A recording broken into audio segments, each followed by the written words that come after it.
আজকের এই আয়োজনে বিএনপির নেতা সালাউদ্দিন আহমেদ তিনি কিন্তু স্পষ্ট করে বলেছেন যে সরকারের দুর্বলতার কারণেই মবতন্ত্র প্রশ্রয় পেয়েছে এবং এটি কঠোর হাতে দমন করা প্রয়োজন এবং এদেশে মবক্রেসি দেখতে চাই না। আমরা তো চেয়েছিলাম ডেমোক্রেসি, কিন্তু কেন সেটা হয়ে যাবে মবক্রেসি? এরকম একটা বক্তব্য তিনি দিয়েছেন এবং দিনভর সেটা নিয়ে আলোচনা হয়েছে। আমরা একটা প্রতিবেদনও দেখলাম, এরপর যে আমরা আলাপে যাব। এই মুহূর্তে আমার সঙ্গে আছেন নিরাপত্তা বিশ্লেষক মেজর জেনারেল অবসরপ্রাপ্ত নাঈম আশফাক চৌধুরী এবং আছেন অপরাধ বিশেষজ্ঞ আসাদুজ্জামান আনসারী। আপনি দুজনকে স্বাগত জানাচ্ছি, অনেক ধন্যবাদ জানাচ্ছি আমাকে সময়টা দেওয়ার জন্য। এবং নাঈম আশফাক চৌধুরী, আপনাকে দিয়ে আলাপটা শুরু করতে চাই। মানে আমরা এখন দেখি যে কোনো একটা বাহানা প্রয়োজন, একটা বাহানা হলেই তারপর সেটা নিয়ে একটা ভাঙচুর হয়, একটা মব তৈরি হয়। এখন ক্ষুব্ধ হয়ে মানুষ ভাঙচুর করে এরকম শিরোনাম আমরা জানি, কিন্তু ক্ষুব্ধ হয়ে কি লুটপাট করা যায়?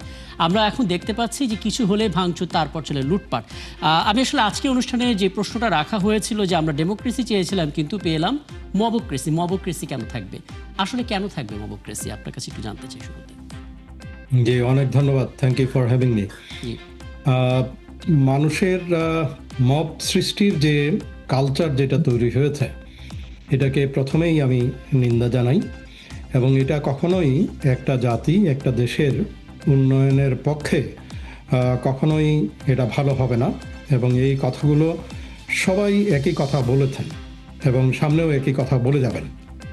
কিন্তু সেই সাথে আরেকটা জিনিসও চিন্তা করতে হবে, যারা মব তৈরি করছে অথবা তৈরি করার একটা প্রেক্ষাপট তৈরি করছে, তাদেরও যে ক্ষোভ তৈরি হচ্ছে, এই ক্ষোভ তৈরি হওয়ার পেছনে হয়তোবা কিছু কিছু কাজ করে থাকতে পারে বা হতে পারে। সেটা হলো ইম্পিউনিটি অথবা বিচারহীনতার যে একটা সংস্কৃতি তৈরি হয়েছে, যে একজন অপরাধ করেছে, অপরাধ করার পরে সে পালিয়ে যাচ্ছে এবং আমরা যারা সিকিউরিটি ফোর্সের লোকজন আছে অথবা বিচার বিভাগ আছেন, তারা অনেকটা রিয়েক্টিভ একটা অ্যাকশনে যাচ্ছেন। অর্থাৎ একটা ঘটনা ঘটে গিয়েছে, সেই ঘটনার সাথে সম্পৃক্ত যারা, তাদেরকে খুঁজে বের করা হচ্ছে এবং খুঁজে বের করে তাদেরকে বিচারের সম্মুখে অনেক ক্ষেত্রে নেওয়া হচ্ছে। এবং কিছু কিছু ক্ষেত্রে এমনও হয়েছে, যেটা পত্রপত্রিকায় দেখেছি, একদিনে 500 জনকে জামিনে মুক্ত করে দেয়া হলো। সো এই ধরনের যে একটা অনিয়ম, এই অনিয়মের কারণেও অনেকে হয়তোবা সেই সুযোগটা নিচ্ছে যে বিচারটাকে নিজ হাতে বা আইনকে নিজ হাতে তুলে নিচ্ছে। এটাও খারাপ, মানে বিষয়টা ঠিক না। সো সেই কারণে সরকারের যেরকম কাজ করার দরকার আছে, একই রকমভাবে আমি মনে করি আমরা যারা সাধারণ জনগণ, আমাদেরও একটা দায়িত্ব আছে যে কোনো অবস্থাতেই যেন এই মব কালচার কোনো ট্র্যাকশন যেন না পায়। সো যারা সচেতন নাগরিক আছেন, তাদেরও দায়িত্ব যে এই মব কালচারটাকে কোনোভাবেই যেন স্ফুলিঙ্গ তৈরি করতে না দেয়া হয়। একই রকমভাবে মিডিয়ারও দায়িত্ব আছে, প্রত্যেকের দায়িত্ব আছে, পলিটিক্যাল যে পার্টিজ আছে, রাজনৈতিক দল আছে, তাদেরও একই রকমভাবে কাজ করা দরকার আছে। কিন্তু এই যে বিভিন্ন গোষ্ঠী বা অংশীজনের কথা বললাম, এই অংশীজনকে এক করার দায়িত্ব, সিনক্রোনাইজ করার দায়িত্ব হলো আবার সরকারের। তো সরকার বিভিন্ন অংশীজনকে একসাথে নিয়ে আসবেন এবং এই মব কালচার এবং আইন শৃঙ্খলা যারা বিঘ্ন ঘটাচ্ছেন, তাদেরকে রহিত করার দায়িত্ব হলো সকল অংশীজনের, যার লিডে থাকবেন হলো সরকার। এখন যেহেতু তফসিল ঘোষণা হয়েছে, সুতরাং তফসিল ঘোষণার পরে লিড দায়িত্ব চলে যায় নির্বাচন কমিশনের। সো এই মুহূর্তে আমি মনে করি নির্বাচন কমিশন সেই দায়িত্বটা গ্রহণ করবেন, লিড দায়িত্ব। এবং যে অংশীজনের কথাগুলো বললাম, সকল অংশীজনকে একসাথে নিয়ে এটাকে অবশ্যই বন্ধ করতে হবে। এবং এই বন্ধ যদি না করি, তাহলে আমাদের অন্ধকার একটা জীবনের দিকে আমাদের হয়তোবা আগাতে হবে। একদম মানে চমৎকার একটা পয়েন্টে এনেছেন। মানে আমি আপনার কাছে পরবর্তী ধাপে এই নির্বাচন প্রসঙ্গে আসতাম এবং ধন্যবাদ আপনি আমাকে সেখানে নিয়ে এলেন।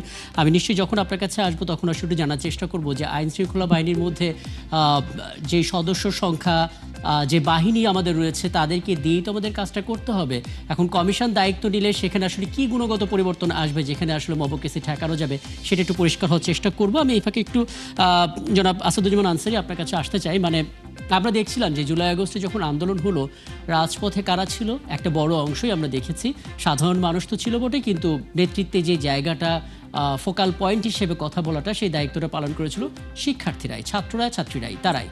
কিন্তু যখন আমরা 5 আগস্টের পরে লুটপাট হতে দেখলাম, মবক্রেসি চলতে দেখলাম, তখন কিন্তু আমরা আসলে শিক্ষার্থীদের সেখানে দেখতে পাচ্ছি না। সেখানে আমরা দেখছি এমন কিছু মানুষ যারা আসলে আন্দোলনে ছিল না কিন্তু এখন লুটপাট করছে।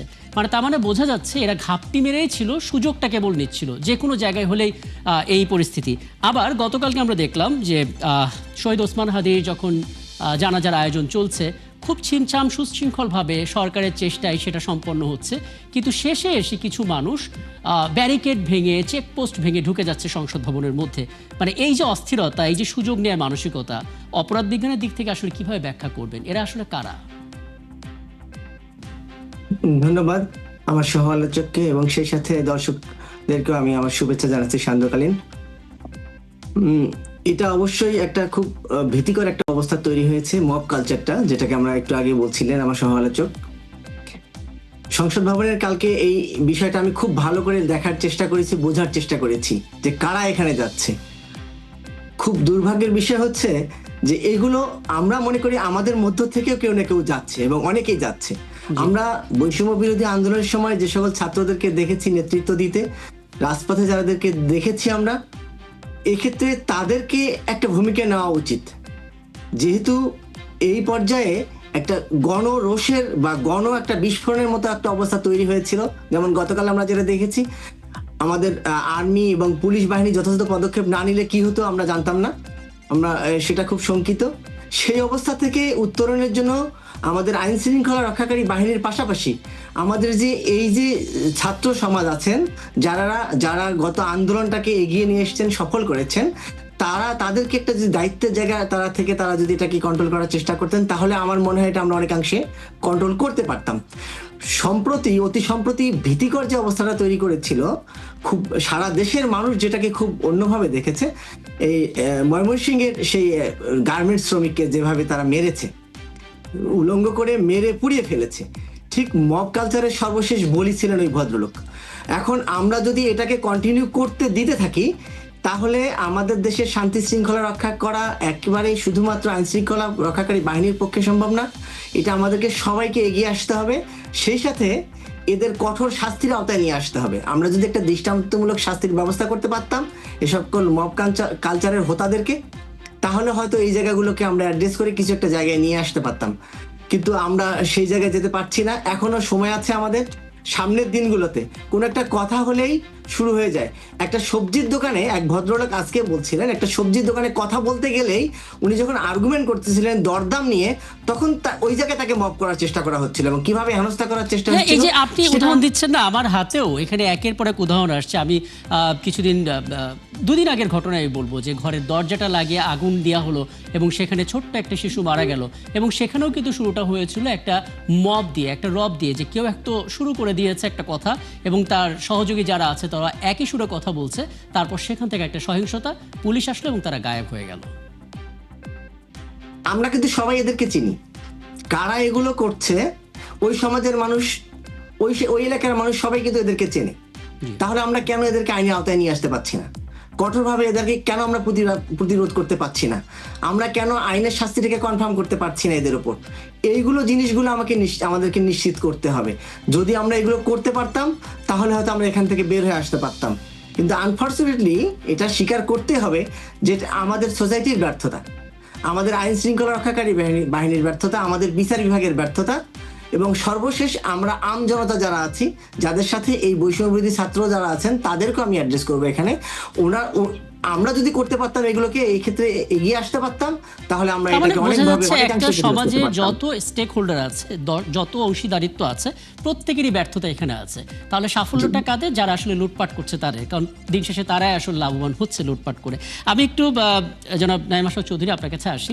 আপনি নির্বাচন কমিশনের কথা বলেছেন। হ্যাঁ, আমরা এটা জানি, নির্বাচন কমিশন কিন্তু এটা স্পষ্ট করে বলেছে যে নির্বাচনকালীন সময়ে পরিবেশ ঠান্ডা রাখতে হবে এবং ছাড় যে দেওয়া হবে না সেটাও স্পষ্ট। কিন্তু যেটা আসলে সবাই জানতে চাইবেই, এখন যেই আইন শৃঙ্খলা বাহিনী আছে নির্বাচনকালীন সময়টাতে, সেই আইন শৃঙ্খলা বাহিনীই তো থাকবে। খুব যে বড় পরিবর্তন হচ্ছে তা কিন্তু না। যদি সেটাই হয়, তাহলে আসলে আমরা কোন পরিকল্পনা নিয়ে এগোবো? জি, অনেক ধন্যবাদ।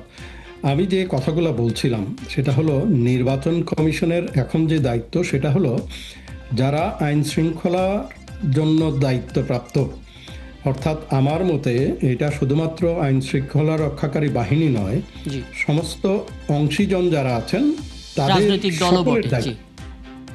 সো এই যে অংশীজন আছেন সবাইকে সবাইকে এক করা, সমন্বয় করা এবং নিশ্চিত করা যে যেই অপরাধ করবে সে পার পেয়ে যাবে না, তার বিচার হবে, সঠিক বিচার হবে, ন্যায় বিচার হবে এবং তা অতি দ্রুত। খুব ইম্পর্টেন্ট কথা, আমি আবার রিপিট করছি, অতি দ্রুত সেই বিচারটা হবে।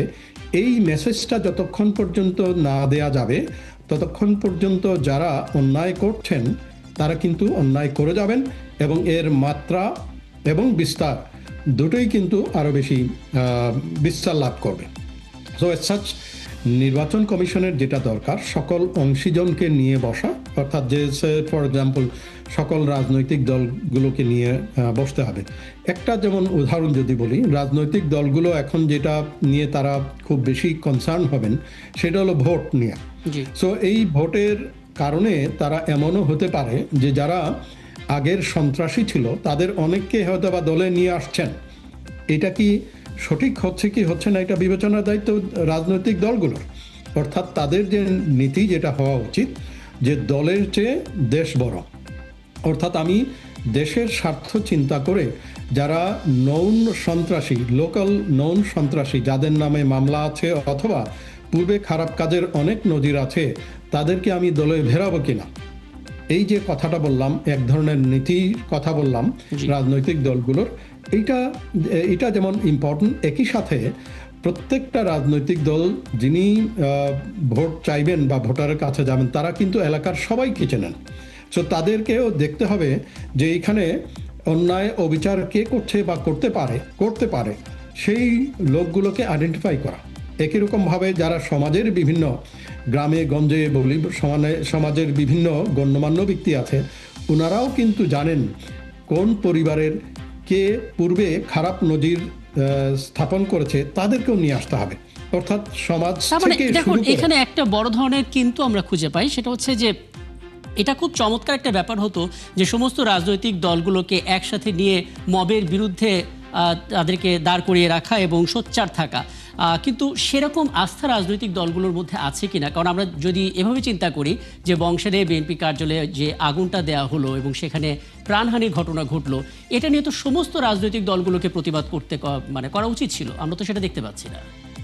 Absolutely, absolutely. সুতরাং রাজনৈতিক দল যারা আছে তাদের ম্যানিফেস্টো কি এই জিনিসটাও দেখা দরকার। অর্থাৎ এখন জনগণের চাপ দিতে হবে যে আপনি আপনার ম্যানিফেস্টোটা বলতে হবে যে আপনি দেশের ভালো চান কিনা, দেশের আইন শৃঙ্খলার যে বর্তমান যে অবস্থা তার উন্নতি চান কিনা, এই এবং প্রশ্নটা তার করতে হবে। বহিঃপ্রকাশ হ্যাঁ, আপনাকে। আমার হাতে যেহেতু একেবারে সময় কম, আমি জনাব আসাদুজ্জামান আনসারী ঠিক একই ইস্যুতে আপনার সবশেষ মন্তব্যটা একটু নিতে চাই। জি, জি, আমার সহালোচক যেটা বলছিলেন আমি সে কথার সাথে আরেকটু যোগ করে দিতে চাই যে আমাদের আসলে আইন শৃঙ্খলা রক্ষাকারী বাহিনী এবং বিচার বিভাগকে খুব কঠোর একটা অবস্থায় আসতে হবে এক্ষেত্রে, এবং সেই সাথে তো জনসম্পৃক্ত করতেই হবে, রাজনৈতিক দলগুলোকে একসাথে নিয়ে আসতে হবে, সকল অংশীজনকে একসাথে নিয়ে এসে আমরা এটাকে মোকাবিলা করার যদি চেষ্টা করি আমরা, তাহলে হয়তো এটা সম্ভব হবে, নচেত এখান থেকে আমাদের সফলতার সম্ভাবনা খুবই কম। এই দায়িত্বটা আসলে কোথা থেকে শুরু করতে হবে, মানে একজনের নেতৃত্বে বা একটা প্ল্যাটফর্মে তো করা উচিত। জি, হ্যাঁ, এখন যেহেতু নির্বাচন কমিশন ক্ষমতায় আসছে বলতে এই আইন শৃঙ্খলা রক্ষা করার দায়িত্ব সহ সকল ক্ষমতা এখন তাদের হাতে ন্যস্ত হয়েছে, সুতরাং এক্ষেত্রে তাদেরকে এগিয়ে আসতে হবে। যদিও তাদের সময় খুব অল্প সময়ের জন্য, তাদের মূল উদ্দেশ্যই হচ্ছে ইলেকশন, কিন্তু ইলেকশনের ক্ষেত্রেও ইলেকশনটাকে প্রভাবিত করার ক্ষেত্রেও কিন্তু এরকম মব কালচারটা কিন্তু একটা বড় একটা বিষয় হয়ে দাঁড়াবে। সুতরাং এটাকে এই ক্ষেত্রেও নির্বাচন কমিশনকে এই জায়গাটাকে অ্যাড্রেস করতে হবে। অনেক ধন্যবাদ।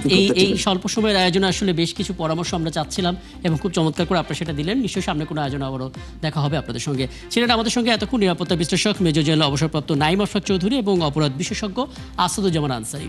এবং এই ছিল দর্শক আজকের সংবাদযোগে। আগামীকাল ঠিক রাত 10টায় আবারও দেখা হবে নতুন কোনো বিষয় এবং তার বিশ্লেষণ নিয়ে। থাকুন একাত্তরের সাথে।